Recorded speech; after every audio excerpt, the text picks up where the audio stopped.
టాలీవుడ్లో ఇప్పుడు మహేష్ వర్సెస్ అల్లు అర్జున్ నడుస్తోంది. అవునండి బాబు, రీసెంట్గా భారీ ఎత్తున రిలీజ్ అయింది బన్నీ సరైనోడు. సిటీలో మాట పక్కన పెడితే బీసీ సెంటర్లో ఇప్పటికే హౌస్ఫుల్స్తో నడుస్తోంది. కలెక్షన్లు కూడా ఓ రేంజ్లో ఉన్నాయనుకోండి.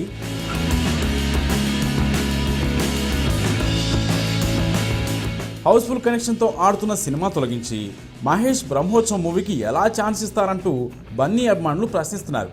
సరైనోడు మూవీని 100 రోజులు ఆడించేందుకు అల్లు ఇలా ప్లాన్ చేశారని కామెంట్స్ లేకపోలేదు. అయితే ఈ విషయంపై మహేష్ బాబు ఫ్యాన్స్ చాలా సీరియస్గా ఫైర్ అవుతున్నారు.